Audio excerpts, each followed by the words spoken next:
US President Donald Trump has paused all military aid from Washington to Ukraine following his clash with Ukraine's President Volodymyr Zelenskyy at the White House last week. Now, this comes after Trump accused Zelenskyy of being uninterested in peace and ungrateful for US support. White House officials said that US aid would be reviewed to ensure that it was, quote, contributing to a solution. No more American ammunition for Ukraine's hungry guns. Millions of shells provided by the US have helped Ukraine fend off Russia's invasion since 2022. Now that support hangs in the balance, with all US military aid paused and under review. Before the freeze was announced, President Trump made clear again that he wanted Zelenskyy to reach a peace deal with Russia's Vladimir Putin. We have to make a deal, and the deal can be made very fast. It should not be that hard a deal to make. It can be made very fast. Now, maybe somebody doesn't want to make a deal, and if somebody doesn't want to make a deal, I think that person won't be around very long. That person will not be listened to very long, because I believe that Russia wants to make a deal. I believe certainly the people of Ukraine want to make a deal. It's not yet clear how long Trump's aid pause will last or its full scope. The US has sent Ukraine tens of billions of dollars in military equipment, including armored vehicles and munitions, since Russia's full-scale invasion. While Trump hasn't announced any new support for Kyiv since taking office, billions in aid promised under Joe Biden's presidency but not yet delivered will now be stopped in its tracks. For more, we can speak to Ethan Bearman. He's a political commentator and a professor at Loyola Law School in Los Angeles. Welcome to DW. Can I start by getting your reaction to President Trump pausing military aid to Ukraine? What do you make of this move? It's a shocking capitulation to Vladimir Putin and Russia. It is a complete 180 reversal from the entire structure of the United States government since the end of World War II. This is a new era. It is disturbing to many Americans, and I would suggest that the majority of Americans, myself included, firmly and strongly support Ukraine and Volodymyr Zelenskyy in his fight to save his country from the onslaught of Russian imperialism. So this is not going down well in America. I mean, what's the reaction been, the immediate reaction to President Trump's announcement?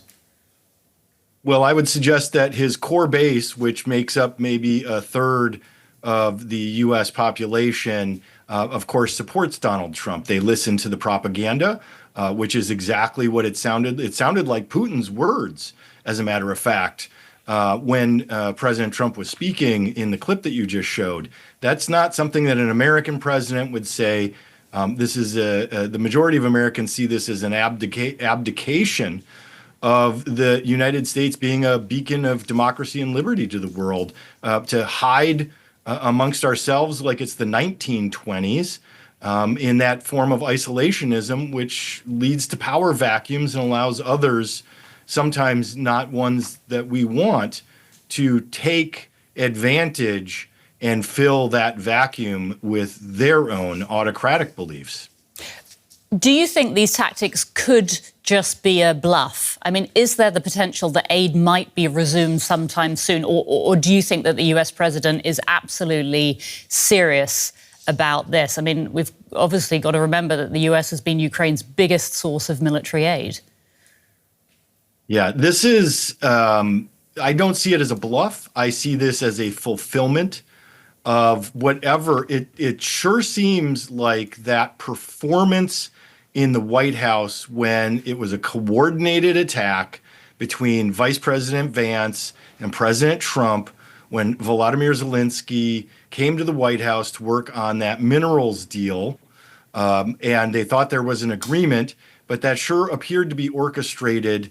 And this appears to be a very serious move on the part of Donald Trump to rearrange the power structure in Asia and Europe. And again, it's in a complete reversal of what is essentially 75 plus years of U.S. policy for how we view Russian aggression in Eastern Europe and in Asia. Would you say that one of Trump's aims here is to push President Zelenskyy out of the office, replace him with a leader who is more likely to do what he wants at the negotiating table with Russia? Well, here's what's interesting about that is, yes, I do believe that President Trump wants President Zelenskyy gone. And if you remember, President Zelenskyy did not fold to Trump's demands late in Trump's first term, when he was specifically demanding that Ukraine dig up dirt on Joe Biden. It was a baseless right-wing attack that, again, appeared to come from the Kremlin, not from the United States. And that's what's so disturbing about President Trump's actions right now, is to undermine Zelenskyy, who has stood strong and firm in the face of Putin's aggression, in probably wanting a pro-Russian leaning president to take Zelensky's place. Of course, that's going to lead to peace, because that leads to Russia's continued takeover of Ukraine that was started in 2014 with the annexation of Crimea and the silent war that was happening in eastern Ukraine, the Donetsk, the Donbass regions. And it just seems to be continuing, that Trump seems to want Putin to take Ukraine. In an interview with Fox News, the Vice President, J.D. Vance, said that Trump is taking a realistic perspective on Russia and Ukraine. How would you interpret that? Yeah, I mean, it's absolutely realistic that Trump seems to love Putin. Yes, that's realistic. The realistic approach is, in their minds, is to do what Russia wants. It seems like that is absolutely the case here.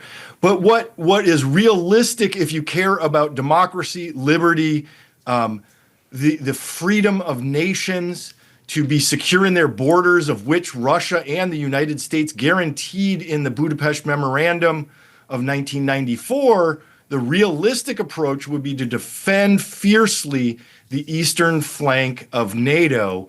And Ukraine is a key part of that bulwark against Russian attacks and imperialism. And it really, and I know, Anya, you haven't even asked me about this, but the United States dismantling the cyber defense group and no longer calling Russia the main cyber terror organization, which is exactly what they are and have been for well over a decade, is again just another sign of a capitulation of this administration, a kowtowing at the feet of Putin. There's no other way to rationally interpret it than that. Ethan Bearman in Los Angeles. We're going to have to leave it there, but thank you so much. We really appreciate it. Thank you, Anya.